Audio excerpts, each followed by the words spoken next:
Hello, everyone. My name is Amber Mostyn and of the Mostyn Law Firm. And tonight we are going to be talking about Superstorm, Texas Storm, Uri, the winter storm. It has a lot of nicknames. And we're going to be talking about pipe burst claims and what you should be doing in your insurance claims right now. And so the title, what we've decided to title this webinar is When Do I Get Paid? So a lot of folks right now are in the process of making their claims with their insurance company. They may have already had an adjuster come out. They may have received a check and maybe an estimate from their adjuster, or they're waiting on either getting an estimate or a check. So a lot of folks are wanting to know, when do I get paid? When can I start the work on my house? When can we move back in? When can things get back to normal? This storm, we still don't have the complete picture on how much damage it costs. I mean, estimates right now are ranging anywhere from $10 billion to $200 billion. So it's really hard to get a handle on how many insurance claims will be filed in Texas and what the insurance companies should pay their insureds, you. The Texas Department of Insurance has asked for information from all of the insurance carriers by the end of March, letting them know how many claims have been filed, how many claims have been closed, and just where the status is so far. So hopefully we'll be able to get some more information about that at the end of this month. The most important thing we've said before in our webinars and information that we post on our website and on social media is that you get good information right now about how to file a good insurance claim. Hopefully your insurance company pays you and you get to get the work done in your house, get your home repaired, get your house back to normal, get your family back to normal, or as normal as we've been during the pandemic, but at least get your home settled, right? Because especially during the pandemic, that's our refuge. That was the one place that we felt safe. And so now we need to get that back in order. So how do you do that? You file a good insurance claim with a lot of really good documentation, and you make sure that the insurance company has all the information that they need to get you paid under your contract with the insurance company. I think that's one thing a lot of people are surprised and don't really think about when they get insurance. They're surprised to find out when they need it that your insurance policy is actually a contract between you and your insurance company. And that contract determines what your insurance company has to pay you for if there's damage to your home. And so the contract, the policy governs everything. And when you have a dispute with your insurance company and you can't get it resolved, that's when you come see us. That's when expertise really matters. The attorneys at Mostyn Law have, been doing first-party insurance, which means suing insurance companies for 15, 20 years now. And our collective experience will help you get your insurance company to pay you the money that you deserve to get your claim resolved. With us today, we have two attorneys from Mostyn Law. The first is Greg Cox, and I'd like to ask Greg to introduce himself. Hi, I'm Greg Cox. I'm an attorney with the Mostyn. Hi, I'm an attorney with the Mostyn firm. I've been with the firm for about 14 years, and during that time, I've helped thousands of individual homeowners and small businesses with their insurance claims. Great, thanks, Greg. And we're going to come back to Greg in just a little while. But now I'd like for Caroline Maida to introduce herself. Hey, Amber. Hey, Caroline. Hey, viewers. I'm Caroline Maida, and I've been an attorney with the Mostyn Law Firm for over a decade now, and I've practiced first-party insurance and mass tort for that time. But this winter storm, was a different one for me because I had my own pipe burst and have had to make my own claim. So this is the first time since practicing first-party insurance with the Mostyn Law Firm, or practicing as a lawyer at all, that I've been in the same position as our clients going through the process with you. So I really understand what people are going through, and I have a lot of neighbors in the same boat. So Caroline, there was that old commercial that was like, I'm not only the owner, but I'm also a client. So yes, that's me. Yeah, you're not only helping people, you also have your own claim. Yes. So, we've been getting hundreds of questions, calls, people wanting to hire us, needing help, advice on their policies. And we've already encountered people who've been denied, completely denied. So those folks do need a lawyer if they feel like they've been wrongfully denied. And at a minimum, we can review their policy for them and let them know if the basis that the insurance company is giving them for just flat out denying them is valid at all. And I think you and I have talked about it. We know some folks who called in to make their claim and the insurance company told them, like, just don't even bother. It's below your deductible. It's below your deductible. Mm-hmm. I've heard that from a lot of friends and neighbors. Yeah. So those folks need to call us and we can help them determine whether that's true or not. But the other big chunk of people that we talk to are folks who have already started their insurance claims process. They filed their claim. They've talked to the insurance company. They probably have a claim number, and an adjuster may or may not have come out. And now what they want to know, their burning question, Caroline, that hopefully you can help answer for everybody, is when do I get paid? Right? That's what all of this is about. So absolutely. Can you let our viewers know, like, what are the guidelines? Aren't there rules that determine when an insurance company has to pay you? Absolutely. So the Texas Insurance Code has deadlines in place that insurance companies have to meet when they handle your claims. There are certain instances where those deadlines can be extended. And for this storm, those deadlines have been extended. First, they were extended because of COVID and the pandemic. And then once the magnitude of the storm was realized, the extended deadlines were continued by the Texas Department of Insurance. So they do have extended time, which I know is not what I wanted to hear as a claimant. Right. And I know not what a lot of our clients want to hear, but it's so that the insurance companies can keep up. And as we've seen, the supply and demand is way out of whack right now. It's hard to get your insurance company to respond. It's also hard to get contractors and anybody else, plumbers, to come out. Caroline, do you have an out-of-town adjuster? So I do. I had an out-of-town adjuster. All my phone calls are coming from Florida. So from my adjuster, from my insurance company, all of them have a Florida area codes. So when I see the area code, I make sure to answer it and make sure I have a pen and pencil to take notes. Right. Because I think that's some advice you gave everyone in our previous webinar. Just make sure you take notes of everything. Mm-hmm. So when should folks, what kind of extensions are we talking about? What should they be expecting? Yeah. So the most general answer I can give you to that is about 30 days. The insurance company will have 30 days from the receipt of your claim to acknowledge your claim, which means send you a letter. I got a letter in the mail that just said, "Hey, Caroline, we got your claim. We'll be sending an adjuster as soon as possible."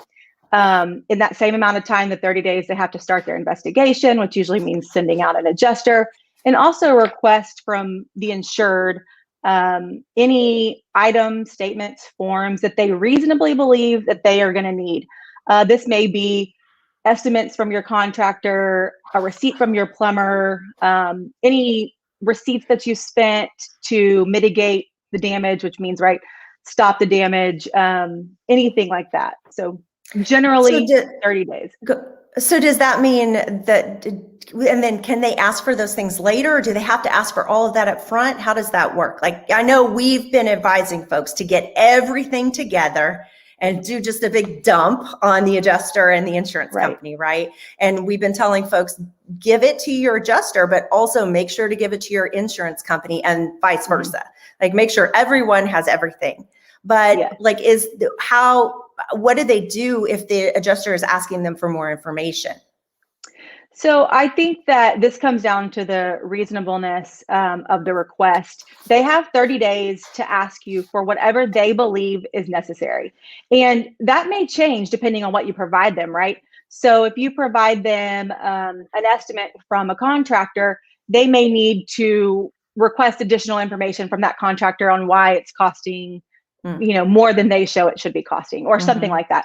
But generally that 30 days, and in my experience with my claim, it's been things that are easily obtainable within the 30-day timeline. So I don't want our clients or any viewers tonight to be, nervous about, 30 days isn't a short amount of time. The insurance company can request more time. The insured can request more time to get those things to the insurance company. So, well, and if it's something you think is strange or just doesn't seem right, you can always give us a call and we'll let you know if that for sure. seems like something. So I think someone mentioned that they really were asking this person, when was your house bill? When was your house bill? When was your house bill?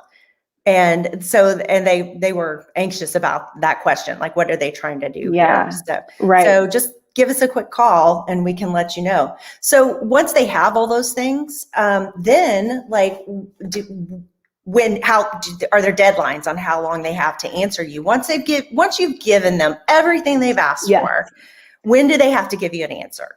So once you've given them all they've asked for to make a final decision on your claim, they have 30 days to notify you in writing whether they're going to accept your claim or reject your claim. And if it's rejected, they have to give you the reason that it's rejected. So make sure that if the insurance company has flat out denied you, that you have in writing the reason that they're denying your claim. If they're accepting it, what they'll usually do, and what they did in my case, was they sent me an estimate that showed what they believe the damage will cost to fix. And then once they give you that decision in writing, then they have 20 days to actually issue you the check. And I know that's what people want to know right now. When am I getting my money?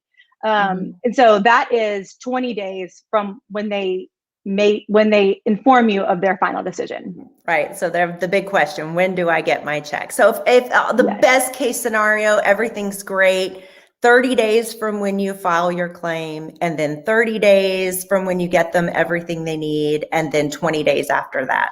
So we're talking about a couple months at the minimum here, right? Yeah. And some insurance companies may go faster, but they have the right to take at least that long. And that's if they don't ask for any more extensions. So, I know it's a long process, and it's so frustrating, especially I know so many people. I've been lucky and we're living in our house, but there's so many that are out of their houses and in hotel rooms with small kids. And so I know it is so frustrating for our clients and for our friends and for our neighbors. So I just want them to be prepared for the timeline.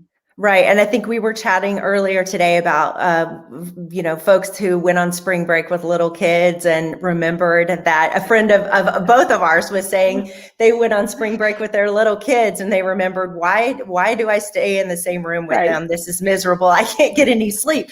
So it made us really have some empathy for our clients, thinking about the fact that they're out of their homes and they're having to live in one hotel, 2 hotel rooms, whatever the insurance company would approve for them. Can you remind folks, we talked about this in the first webinar, but can you remind them, I think Greg was giving some good advice about like what to do if you can't live in your home and you just can't do that anymore, or you just can't live in one room with 3 young boys anymore. Like how should you approach your insurance company about that? Yeah, so I think the best thing to do in that scenario is to call your insurance company, let them know. If you're out of your house, they, especially still at this point, they have likely approved you for some ALE, which is the additional living expenses, to be out of your home. And Greg, in our last webinar, gave some great advice about asking for an advance for that money, because I know out of pocket, hotels are expensive per night, especially if you have to get a second room, if you have, a lot of people in your family. So I would contact your adjuster, contact your desk. So I have a claims adjuster and a desk adjuster. So I would contact my desk adjuster, the one that works for the insurance company, not the one that's driven from Florida. And I would ask for an additional advance if that's what you need to keep staying where you are, or let them know, hey, this hotel room isn't working. And I found a 30-day apartment lease that I can do for X amount of money. Can I get approved for that? And just, what we always say, the squeaky wheel is the one that gets the oil. So be that person. Call. I think Caroline froze up there for a second, but I know she was saying to be the squeaky wheel and to make sure you call your insurance company. And there you are, you're back. I knew what you were saying, Sorry. though. It's Yes. okay. I think a lot of I people just are meant- experiencing that these days. Yes. My last thing was just, if you don't ask, you're not going to get it anyway. So make sure Right. that you're calling your insurance company and asking for those things that you need. Right. And Caroline, there may be plenty of folks. I know you were saying like this far out from the storm, if you can't live in your house, you're probably already living somewhere else. You've probably already gotten your additional living expenses. But, I remember my experience from Hurricane Ike. Our home was damaged. But our kitchen wasn't. And I just insisted on staying at the house. I was not going to move.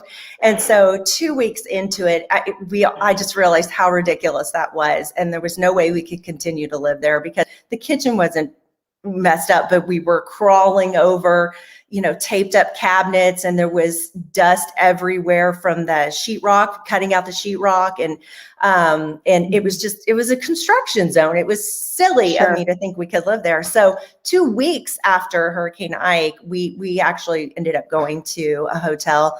And at first we're just in one room with 4 people. So, so we have a little bit of empathy for that.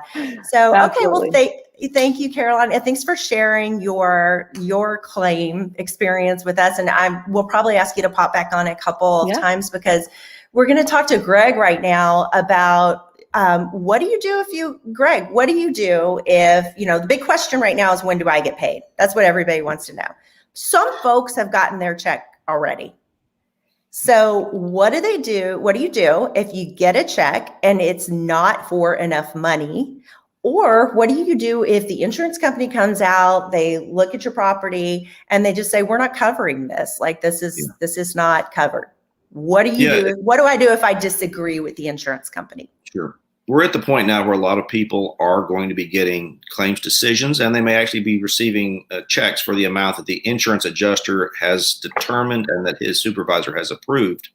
That isn't necessarily the correct amount that it's going to take to fix your claim. A lot of people, we're not experts. We're not construction contractors, most of us. So we may not have the exact expertise to know what it's going to take to fix our homes. But I think people generally have an idea of what things cost based on prior experience, and you kind of have a sense of whether or not the check that they're going to give you is going to be enough. So what I would say to do at this point, when you've actually got the claims decision, you need to do 2 things. You need to first educate yourself, and that has to do with figuring out what the insurance company is paying and why they're paying that amount. And the second thing I would say is be persistent. That's what Caroline touched on, the idea that the squeaky wheel is the one that's going to get the attention.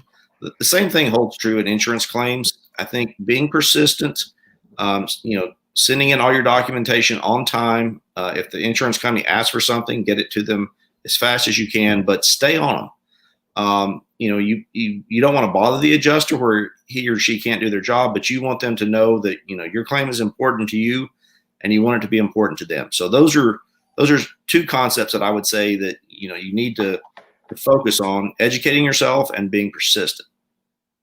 So I have a question, and this may be getting a little too into the weeds, but it may just kind of help some folks understand how the insurance company adjusters come up with their numbers and how they work. So can you talk a little bit about Xactimate and some of the other pricing software? Yeah, absolutely. Right. What most people are getting right now is they're asking the adjuster, well, how much am I going to get? And so they give you a number, and it may actually be an actual check for that amount, or it just may be a letter that says, we've handled your claim and it's going to be $10,000, for instance. But what you have to do is you have to get into the weeds and figure out how they came up with that $10,000. And one of this is what I was saying about educating yourself. You need to spend time looking at the estimate that the insurance adjuster used to base his decision on. And it looks like a chart. It's actually a bunch of small print numbers usually, and it has descriptions of all your damages. We call that the scope of your damages, and that's what you really have to look at to understand how they arrived at your claim payment. So you kind of have to spend some time looking at that. And the software program that does that is called Xactimate. It's just a software tool that adjusters use to sort of standardize the decision process. But spend some time looking at that estimate, and it will go room by room. For instance, if you had damage in your kitchen and in your living room and one bedroom, it's going to have a breakdown for each one of those rooms. And it's going to tell you how large the room is, square footage, etc. It's going to tell you how the adjuster determined what part of that room was damaged and how much they have calculated to repair the damage they found. And it will have a line-by-line itemization. So it's important to understand the details of that so that you can dispute their decision if you don't agree with it. There may be. Go ahead. Well, I was just going to say, we talked to some folks, like it's kind of a little bit all over the map about what insurance companies are saying, like it's damaged or it's included. I know that a good friend of mine, her cabinets in her kitchen, there was water down behind the cabinets and the wood was warped and the paint's peeling off. And her insurance adjuster said, okay, these cabinets are so damaged, we can't repair them and we're pulling those out. And so they paid to pull those out and they paid to replace them. But we've had talked to clients who they just say, oh no, that's not damaged enough. That's going to dry out. Oh, we also heard people complaining that adjusters had told them that flooring, hardwood floors that had been, or even linoleum in one instance, that had just been covered with water for no telling how long, because the folks weren't at home because they didn't have power, right? So they went to a family member or a friend's house that had power, and they come home to like a small little pond in their house of water. Sure. That's not covered, that they'll need to dry it out. So what should they do if they get a response like that from the insurance company? Obviously, the best tool I think there would be to have some advice from a construction professional, a flooring contractor, if you can get one to come out there timely and give you an opinion about, the fact that the damages that the insurance didn't pay for really were damaged by the storm, and come up with a scope of how to repair those damages in the correct manner. It may require tearing out all of your hardwood flooring and drying out the subfloors. But you kind of need to rely on expertise, get something in writing from the contractor, get them to do an Xactimate style, line item by line item opinion about what they think. Because some of these contractors actually use the same software that the insurance company uses, right? It's very common that they will, because they often get paid by the insurance companies either directly or indirectly. So they speak the language of the insurance companies, and they can provide you with a good estimate of the same format about what they think it's going to take to make the repairs. So, be persistent. Provide that documentation to your insurance adjuster. It's like getting a second opinion from any professional, a doctor or anyone else. Go get a second opinion if what you're hearing from the insurance adjuster just doesn't sound right. Right. And then, one more thing I want to bring up, and we didn't talk about this, but two more things I'd like to talk to you about before you leave. Sure. I want to first re-emphasize what you said, documentation, right? All of this, everything we've said, everything we always say in these webinars, document all of these communications with your insurance company, take notes, send emails, and just make sure you're documenting all these conversations you're having. Even if you're in the car and they call you, turn on your Siri or whatever else and just do a note. Siri, make a note, right? Like just make a note of the conversation that you had while it's still fresh in your mind. But Greg, I want to bring on you and Caroline together for a second, because Caroline was talking to us about pre-approval. And she'd heard from some clients about an issue of pre-approval. Caroline, will you tell Greg and see what he has to say about that? Yeah, so talking to clients on the phone and talking to my friends and neighbors, I've heard of several instances where on the front of the estimate that they're getting, it says, if you disagree with this estimate, you need to contact us immediately. And if you have That's good advice. That's good advice. Right. And if your contractor says it's going to cost more, you must have pre-approval from us before the contractor does the work. So, Greg, what do you think about that? Well, I'm sure they'd like to have that. I mean, you do have to cooperate with the adjuster and give him or her access to all the information. If as your contractor is tearing into your walls, if they run into an unforeseen issue, then they probably do need to stop at that point. Let the adjuster know that, hey, we've run across something that you didn't have a chance to look at. But if it's just a matter of disputing how much they're paying for, their scope of repairs, that, in other words, the adjuster says, here's how you should repair it, and your contractor says it's a different method of repair or it's going to be more extensive. So just to give a concrete example in that situation, Greg, would that be a situation where the adjuster saying you can just dry out your floors, we don't have to replace them, and your contractor saying no, I've been in here, I've touched these, they're soaked through, and we're going to have to replace this flooring. And so your adjuster's only giving you a certain amount to repair or remediate the flooring, but then the contractor said it's going to take that so much more. Well, yeah, that's, if it's a whole new area, like if your contractor pulls up the floor and they find that there's water under the flooring, you might want to stop at that point, take photographs, call the adjuster back out there and say, look, we pulled up this flooring, it's all ruined underneath, it's got to go. You probably should, allow the adjuster to do the documentation and come out and rescope the loss. But if it's something, as far as just, an amount of dispute about valuation, that, worth just the dollars and cents of what it's going to cost, then I don't think your insurance contract requires you to get pre-approval for every little thing. They've had the opportunity to look at it. They should have done their job right the first time. Right. So the final thing I'm going to ask you before you go is, Greg, is about depreciation. So I think Caroline got her estimate today, right? I did. And it was interesting. Yeah, it was interesting. Your depreciation amount, which is an amount they can take out of what they think they owe you, just happened to make your final amount the exact equal to your deductible. Yep, it zeroed me out. So whatever they thought my claim was worth, they took enough depreciation to zero me out and say, we're not going to pay you anything on this. Okay, coincidence, I'm sure. Yeah. So Greg, can you just give our viewers, listeners, a little just brief explanation of what depreciation is, and what is this line item that Caroline found on her estimate today that zeroed her out? Yeah, most policies have what's called replacement cost coverage, which means that you will get what it costs to repair or replace the damaged item eventually if you make the repairs. Now, the insurance company won't pay that amount up front. They're going to withhold an amount for the depreciation of the item based on its age and its condition. So carpet is a very good example of this, because we know that, brand new carpet is fantastic, but it doesn't last. People walk on it, spill things on it, it's going to deteriorate. So if your carpet is, usually if it would last 10 years and the carpet is 5 years old when the water pipe bursts and floods the carpet, you don't get the cost of brand new carpet up front. The adjuster would figure out how much the brand new carpet would cost to replace it, but then the adjuster is going to take a 50% depreciation on that because it's 5 years old. Now, when you do replace the carpet, you can submit your proof of repair either in the form of an invoice or photographs of the new carpet. You submit that to the adjuster, and then they should release back to you that depreciation for the full amount. So it's sort of a holdback. Some people use that as a slang term.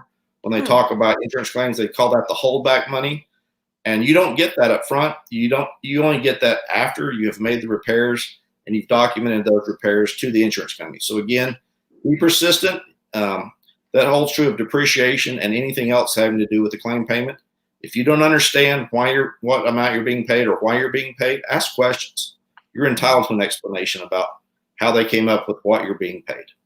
Right. And I think that's an excellent way of phrasing it. You're entitled to this information. I mean, so often our clients at least feel like they're in an adversarial relationship with the insurance company, and that they're having to fight them, and they get tired or they just don't know what to do. And I think it's important to remind everybody, like I talked about at the outset, this is your contract with the insurance company. You're not asking for anything that you're not entitled to. This is what you all agreed to at the beginning. You've been paying your premiums every month. They've been taking them. And now it's time for them to pay under that contract what is covered and what's owed. Greg, I think what I heard most from you is just educating yourself, like making sure you have everything in writing, making sure you have estimates, making sure you understand like the scope of what it's going to take to repair your home, and more importantly, what you're entitled to under the policy. You need to have that information to be able to advocate for yourself. You need to stand up for yourself. You need to be proactive and persistent. If the adjuster didn't put something in the estimate that you showed them was damaged, like if you pointed at your carpet and you said, my carpet's messed up, it needs to be replaced, and then you look at the Xactimate estimate and they didn't put carpet in there, you need to understand that it's not in there, and you need to advocate for yourself and call the adjuster and insist that they replace the carpet, not just let it dry out with a fan. So yeah, the education is where you need to start, but then take it from there and be persistent with your position and, advocate for yourself with the adjuster. Great. And let me ask you a quick question before you leave also. What if you forgot something?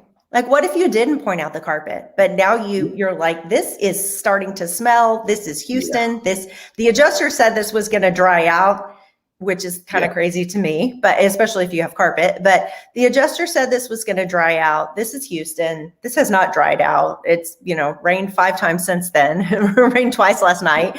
It's humid. What do you do then? But you never brought it up before, so you feel weird about bringing it up, for the first time. Yeah, it's not a case of gotcha. Don't be afraid to speak up. If you find something else as you go through the repair process, or your contractor may point out something as they're tearing into the project, they may come across something. You can always supplement your claim, and you're entitled to supplement the claim. Just call the adjuster back. You might need some documentation, a photograph of something else you've come across that was damaged, or maybe the contractor gives you an estimate that includes some items that aren't in the original estimate. This is, where you need to be proactive. It's not a sense of gotcha. You're always entitled to reopen your claim, supplement your claim, and think of it more as a process. It's not sort of a one and done approach. Some people, we get this question a lot, is some people, when they get their first check, they know it's not enough.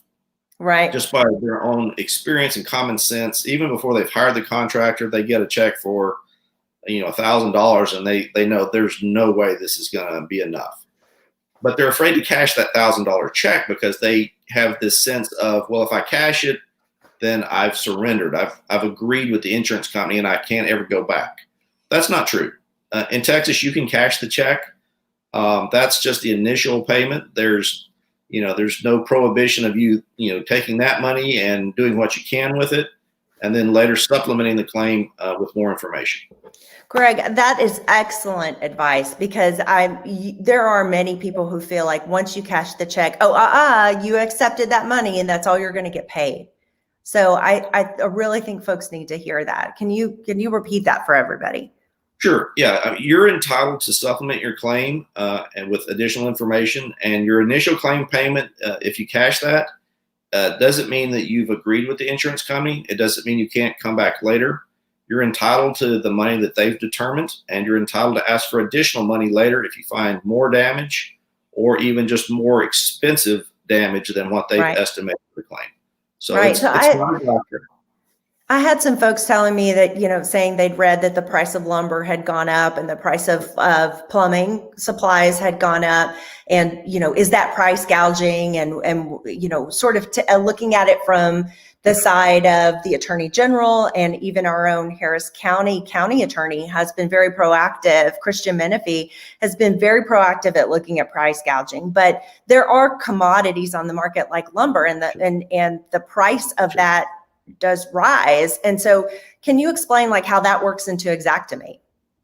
Yeah, exactly. The program we talked about, the standardized program, is called Xactimate, and that's what the insurance companies base their pricing on. And so what they do is, once they put in the amount of material that they're going to replace in a damaged area of your home, the computer has a price list that it draws from. Once the adjuster says, you might need 10 square feet of sheetrock, for instance, that computer then goes to a database that is programmed into that Xactimate program. And it has the cost for, 10 square feet of sheetrock. The problem is that price list that it's using isn't today's prices. It's based on. So it might be old. It might be old. You don't know how often the adjuster is updating their software. They should be doing it monthly at least. But, we've had experiences with some adjusters who don't do that because it costs money to update the software.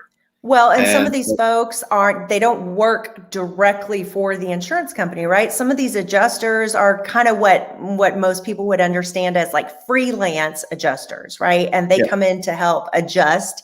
And if they haven't updated, they come in to help adjust a big storm. And if they haven't updated their price list, it could be shorting you. Absolutely. And, it's just common sense. We know that after a storm, there's a huge demand for all the materials, the sheetrock, the carpet, the plumbers, the skilled trades. They are going to demand a premium. It's just supply and demand, and that's part of what happens after every large disaster like this. So So I told y'all I had a small exterior leak, and it's not important to my being able to live in my house or anything like that. But my plumber keeps pushing me off, and I'm fine with that. But they keep pushing me off and saying, we're still booked solid, trying to get people back in their homes, get the repair work done so the rest of the work can be done so the folks can get back in their homes. So the demand does make a difference in the pricing, and the insurance company needs to adjust for that, right? Absolutely. You're entitled to be paid what it costs to fix your home today, not yesterday's prices, not last year's prices, not prices from some other area of the country where your adjuster might be from. He can't bring a Florida price list here to Texas and apply it to local costs because those are different. It's based on supply and demand in the local market. And that's what you're entitled to be paid, what it actually will cost you to get someone to actually make the repairs to your home. Right. Well, that's all great advice, Greg. I really appreciate it, Caroline. I appreciate your time and sharing your insurance claim experience with us. I'm gonna have to go find that old clip of the commercial that says like, I'm not just the owner, I'm a client too. So I'm gonna find that. That's gonna be your new tagline. Yes, I'll take it. Okay, great. Thank both of you. So I think Greg and Caroline made it, re-emphasized a lot of points from our first webinar, that you have to document everything: photos, videos, telephone calls, notes, anything you can do to document the conversation you're having with your insurance company and also with your adjuster. Make sure everybody has all of that same information, and that you're updating. I think Caroline mentioned your desk adjuster as well as your field adjuster. Make sure everybody's on board. What Greg gave us some great advice about asking for what you're entitled to. And Caroline mentioned communicating with the insurance company and letting them know if you need additional living expenses. Greg was talking about if you find additional damage, just make sure you're communicating with the insurance company and documenting it. Educate yourself about what it's going to take to properly fix your home. That was a real focus of the first webinar, is there were a lot of people who thought they could just stick up a patch of sheetrock and repaint it and everything would be okay, not realizing that water that was leaking from the pipe in the ceiling of their first floor was seeping down their walls and caused a lot of moisture and water damage behind their walls that they couldn't see. So make sure that you're properly scoping the damage and that you know what it's going to cost to actually fix your home, get you back in it, get everything the way it was before the Texas winter storm, Uri. And just remember, after going through all of this process, I know it's a lot of work and you just have to have patience and take some time. But after going through all of this process, if you just don't feel like you're being treated fairly and properly by your insurance company, they owe you a duty. Okay? They owe you a duty, and you've paid for that privilege in your contract of insurance. You paid your premiums, and now it's time for them to pay you according to the terms of your policy.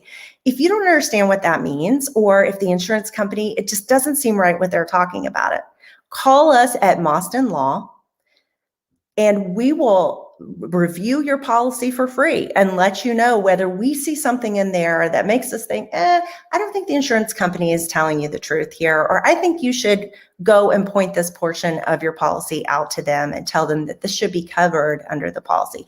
And we do that for free. That's not part of representing you. It doesn't mean you have a case with us. It's just part of our process of getting you to file a good claim. Listen, you don't have a case if you didn't file a good claim, and we can't help you with that. So we want you to file a good claim. Call us and we'll give you whatever advice that we can based on your policy about what we think it's supposed to cover and what we think the insurance company should pay you. And then again, if you've just been flat out denied already by your insurance company, they just said, look, your policy does not cover this damage, we're not paying you. Or like some folks we know who called and said, hey, I'd like to make a claim. And the person on the other end of the phone said, don't bother. Your claim is going to be under your deductible. I can tell you right now over the phone. There's no way they can know that. So call us at Mostyn Law. We'll review the policy for you, and we'll let you know what you can do next to get you paid what you are owed under your insurance policy. And if you still have any questions, even after you've gotten a check, call us again and we can help you in that regard. So we're at mostynlaw.com. You can also find us on Facebook, Instagram, Twitter. I think I've made a joke before, like we're just not on TikTok yet, but my 14-year-old daughter is trying to fix that for us. So hopefully we'll be on TikTok soon. But if you still have any questions after the insurance company has sent you an estimate, sent you a check, and you still feel like you've been underpaid, not paid enough, or denied, give us a call at Mostyn Law. We'll review your policy for free and let you know what you deserve under your contract. And you heard from Caroline and Greg, and we've got a lot of many, maybe too many years of experience in this business now at this point for me. And we can help you and evaluate that. And expertise really matters in this field because insurance law is a detailed set of laws. And the case law is a very detailed set of laws. So expertise really matters in this situation. So thank you all for joining in, and I appreciate you watching. If you have any questions, again, you can find us on our website, Facebook, Instagram, and Twitter. Y'all have a great evening.